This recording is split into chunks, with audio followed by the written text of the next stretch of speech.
जय गुरुजी, शुक्राना गुरुजी। मैं अंजना आंटी गुरुजी के चैनल महाशिव गुरुजी सत्संग में आपका स्वागत करती हूँ।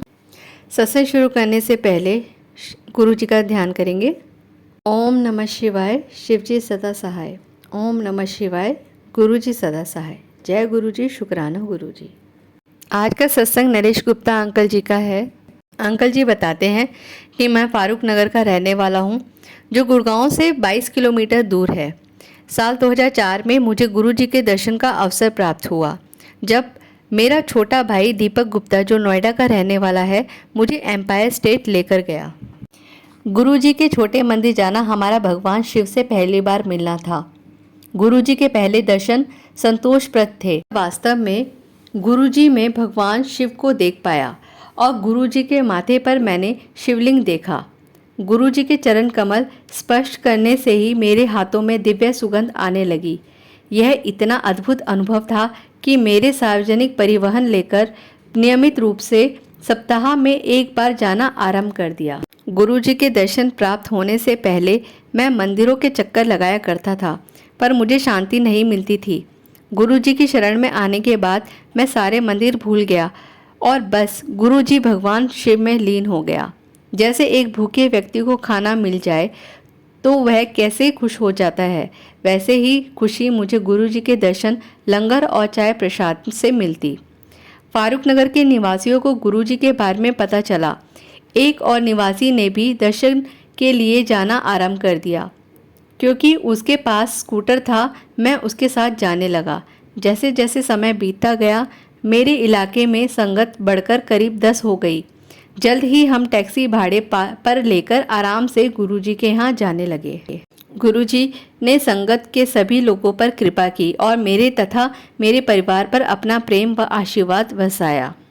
जय गुरुजी। अंकल जी आगे बताते हैं कि कैसे मेरी पत्नी को नया जीवन मिला।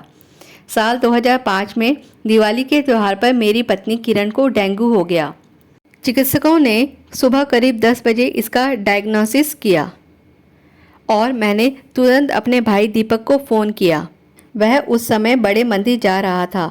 उसने मुझे आश्वासन दिया कि हम गुरुजी की छत्र छाया में थे और कुछ गलत नहीं होगा। फिर वह गुड़गांव आया और हमें नोएडा के एक बड़े अस्पताल लेकर गया। वहाँ चिकित्सक ने हमें कहा कि किरण की आंखों में रक्त दिखाई दे रहा था और जल्द ही उनके कानों और नाक से रक्त बहना आरंभ हो जाएगा और इस रक्तस्राव को रोकना कठिन होगा। चिकित्सक ने हमें उसे एम्स लेकर जाने की सलाह दी। मेरी उम्मीद टूट गई और मैं रोते हुए ज़मीन पर बैठ गया। दीपक ने चिकित्सक को कहा कि उसे किरण को एडमिट कराना होगा और हमारे गुरुजी उसका ख्याल रखेंगे। दीपक ने चिकित्सक से यह भी कहा कि वह बस इस बात का ध्यान रखे कि जो भी इलाज होगा वो होता रहे।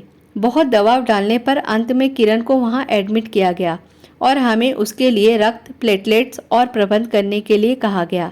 गुरुजी की कृपा से तुरंत ही यह प्रबंध हो गए और किरण को आईसीयू में ले जाया गया। शाम को दीपक बड़े मंदिर गया और उसने गुरुजी से किरण के लिए प्रार्थना की। मैं और मेरा परिवार सारी रात आईसीयू के बाहर रहे। सुबह को जब चिकित्सक ने उसकी जांच की तो वह बोली कि किरण की किडनी और लीवर अब तक बहुत खराब हो गए थे, जिसके कारण उसका शरीर सूज गया था। गुरुजी में पूरा विश्वास रखते हुए हम उनसे प्रार्थना करते रहे। बुधवार का दिन था और मैंने गुरुजी के छोटे मंदिर जाने का निश्चय किया, इस आशा के साथ कि गुरुजी के दर्शन हो जाएं। परंतु वहां पहुंचकर मैंने देखा कि दरवाज़ा बंद था। मैं वहीं बाहर बैठ गया और गुरुजी से प्रार्थना करने लगा और साथ ही मैं रोए भी जा रहा था। एक सेवादार बाहर आए और उन्होंने मुझसे मेरी स्थिति के बारे में पूछा।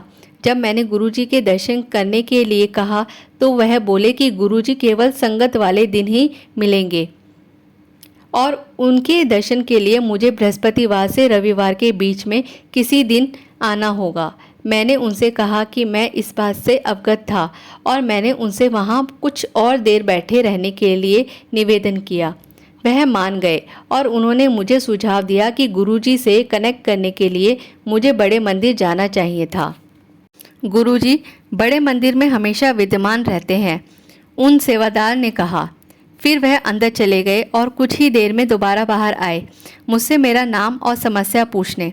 फिर वह मेरे लिए चाय, प्रसाद और लंगर लेकर आए और मुझे बोले कि चिंता करने की कोई आवश्यकता नहीं थी। वह बोले कि किरण बिल्कुल ठीक हो जाएगी। मैं जानता था कि यह शब्द गुरुजी से आ रहे थे और प्रसाद ग्रहण करके मुझमें नई ऊर्जा भर गई। जब मैं अस्पताल पहुंचा तो बहुत अच्छा अनुभव कर रहा था, परंतु चिकित्सक ने कोई उम्मीद नहीं दिखाई।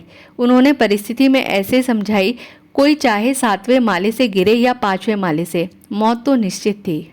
अगला दिन संगत का था और मैं गुरुजी के दर्शन के लिए मंदिर पहुंचा। अंत में जब मैं गुरुजी से आज्ञा लेने के लिए माथा टेकने गई तो मैं अंदर से रो रहा था और गुरुजी से बोला कि किरण को डेंगू हो गया था। गुरुजी के निकट एक महिला बैठी हुई थी और गुरुजी ने उनसे पूछा कि डेंगू कौन सी बीमारी होती है। फिर वह मेरी ओर मुड़े और मुझसे यह जादुई शब्द बोले कि वो ठीक हो जाएगी। गुरुजी का कथन पर्याप्त था सब कुछ पलट कर रख देने के लिए। जब मैंने मंदिर के बाहर से चिकित्सक को फ़ोन किया तो चिकित्सक ने मुझे बताया कि किरण के प्लेटलेट्स काउंट में अब पर्याप्त सुधार आया था और 35,000 तक पहुंच गया था। उस रात अस्पताल में किरण चीखते हुए उठी।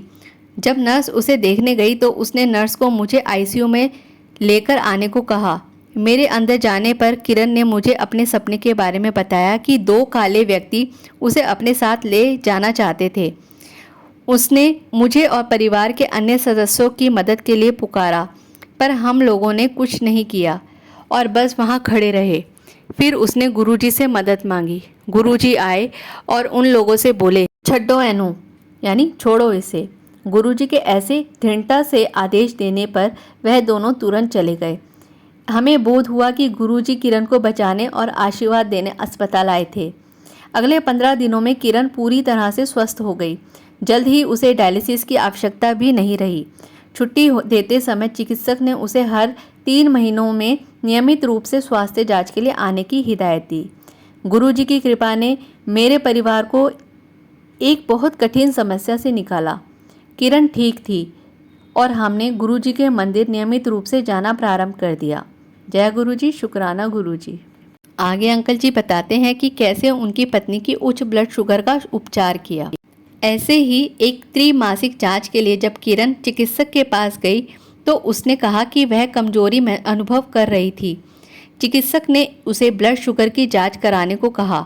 जांच कराकर हमने घर जाने का फैसला किया और चिकित्सक से कहा कि जांच की रिपोर्ट बाद में मेरा भाई आकर ले जाएगा।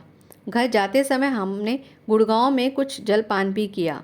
अगले दिन दीपक ने मुझे अस्पताल से फ़ोन पर बताया कि किरण की ब्लड शुगर की मात्रा बहुत अधिक थी, 480 से 580 तक।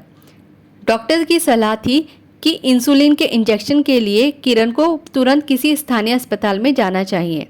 उसने हमें यह चेतावनी भी दी कि इतनी उच्च ब्लड शुगर में कोमा, लकवा और उससे भी कुछ अधिक हो सकता था। मैंने दीपक से कहा कि मैं अभी घर से अपनी दुकान पर आया था कि किरण ठीक थी। जब मैं झटपट अपने घर वापस पहुंचा तो देखा कि किरण बच्चों को खाना परोस रही थी।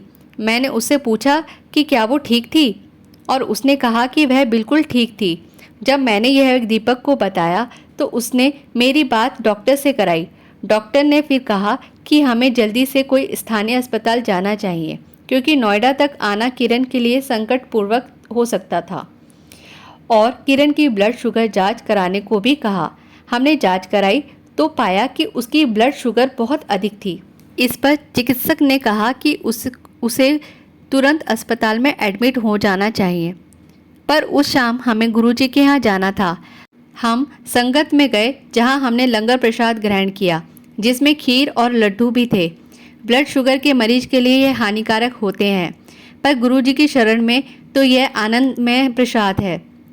संगत से हम दीपक के साथ सीधा नोएडा के एक अस्पताल गए। वहां हमें अगली सुबह आने के लिए कहा गया। अगली सुबह जब हम 8 बजे अस्पताल पहुंचे तो चिकित्सक किरण को इमरजेंसी में लेकर गई और उसकी ब्लड शुगर की जांच की जो अधिक निकली और उसे तुरंत इंसुलिन दी गई। करीब आधे घंटे में किरण को कमरे में लाया गया और हर आधे घंटे में उसे इंसुलिन दिया गया। उससे बार बार पूछा जा रहा था कि कहीं उसकी आंखों के आगे अंधेरा तो नहीं छा रहा। ऐसी कोई अनुभूति हो रही हो जो ठीक नहीं थी, पर उस पर गुरुजी की कृपा थी और उसे ठीक लग रहा था।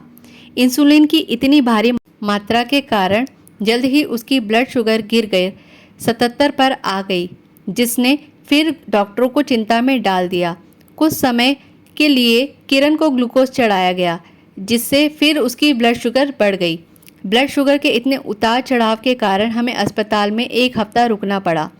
बृहस्पतिवार को हमने दबाव डाला कि किरण को छुट्टी दी जाए, क्योंकि हम गुरुजी के दर्शन के लिए जाना चाहते थे। चिकित्सक इसके लिए मान गए, लेकिन उन्होंने किरण को नियंत्रित आहार लेने के लिए कड़े निर्देश दिए।